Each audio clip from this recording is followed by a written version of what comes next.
I once had 2 job interviews in North Carolina. I lived in New York at the time. I was taking the drive down there instead of flying to save money. My job at the time was terrible, and these interviews promised a fresh start for me. They were corporate office jobs with great benefits and good salaries. The weather was supposed to be better in North Carolina than New York, too. I set off on a Thursday night. Because I had to work that day, I took off from work on Friday since that's when the interviews were. It was a long drive ahead of me, roughly 8 hours. My estimated arrival time was in the early hours, around 2 a.m. I was heading to a Comfort Inn. I drank about 3 cups of coffee.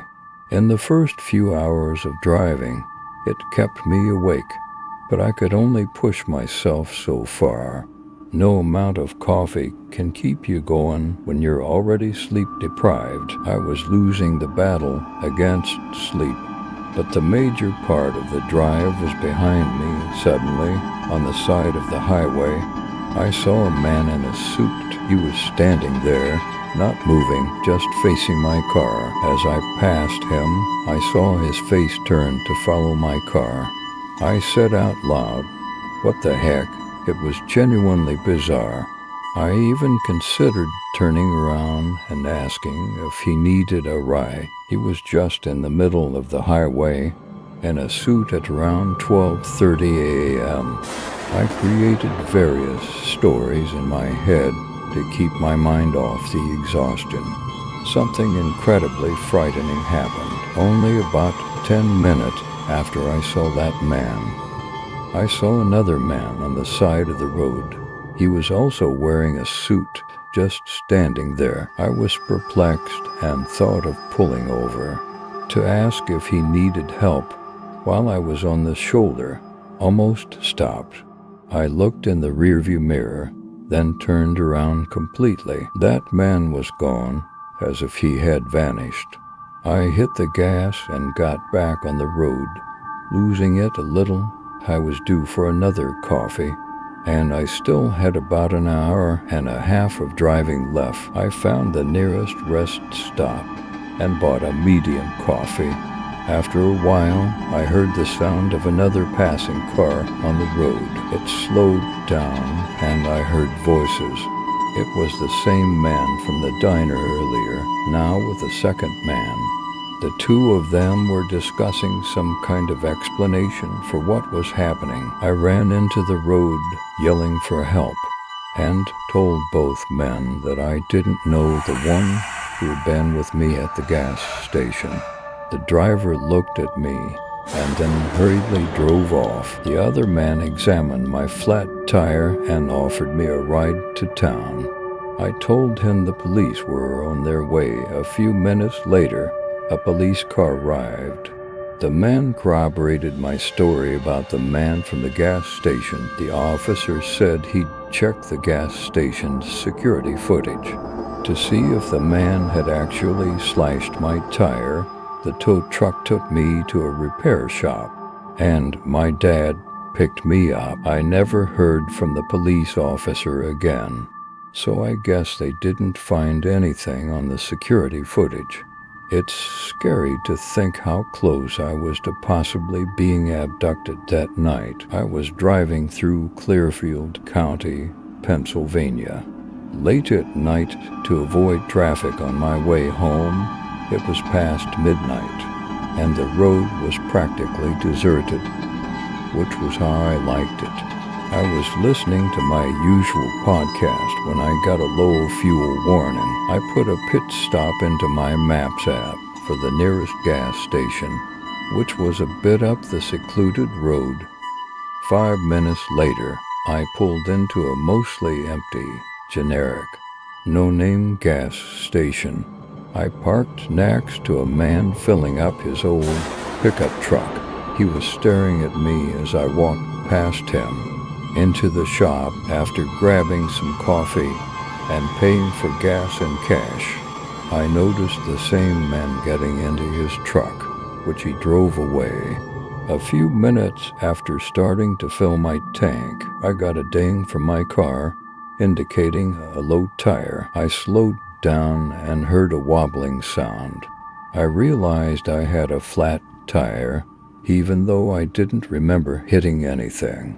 I looked out my window and saw the pickup driver from the gas station pulling up behind me, but strangely, I didn't see any headlights. The engine stopped, and it was pitch black down the road. I went to my trunk, grabbed my SOS flashlight, and aimed it down the road. I saw a truck's headlights reflecting on the road. It was the same pickup truck I'd seen at the gas station. I called 911, but had bad cell reception, and my call was cut off.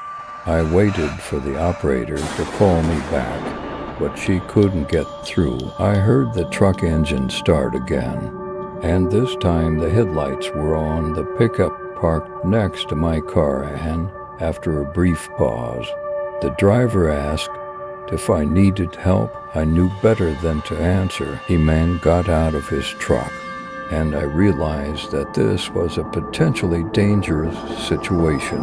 I whispered my location to the 911 operator and mentioned someone had slashed my tire. The call disconnected because of the poor signal.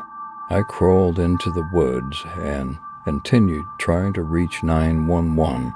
Moments later, another man arrived in the road. He was speaking to the pickup driver and seemed concerned. This man went into the woods and didn't see me. He called 911 for me in English and explained the situation. A police officer arrived, and I gave my statement. Unfortunately, the officer couldn't find any evidence on the video footage from the gas station. It's terrifying how close I was to a potential abduction. It was a nightmarish and haunting night. I'm 28, and my boyfriend, Todd, lives in another state. We take turns visiting each other, and this time it was my turn to visit him. I was going for a week during winter break since I'm a teacher and had some time off. I was driving my old 2009 Hyundai Sonata. Not ideal for snowy conditions. As I got closer to Todd's place, it started snowing heavily.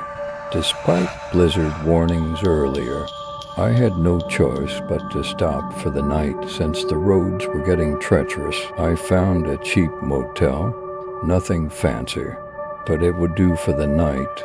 After checking in, I went to my room, which was basic with tacky wallpaper and a queen-sized bed.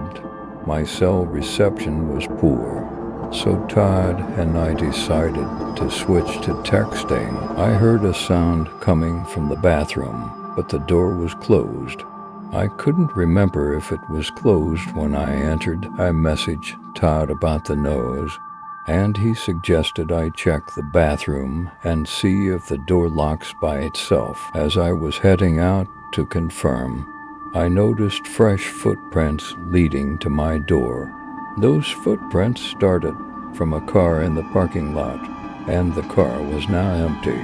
I realized I had to go back inside and ask the motel staff for help.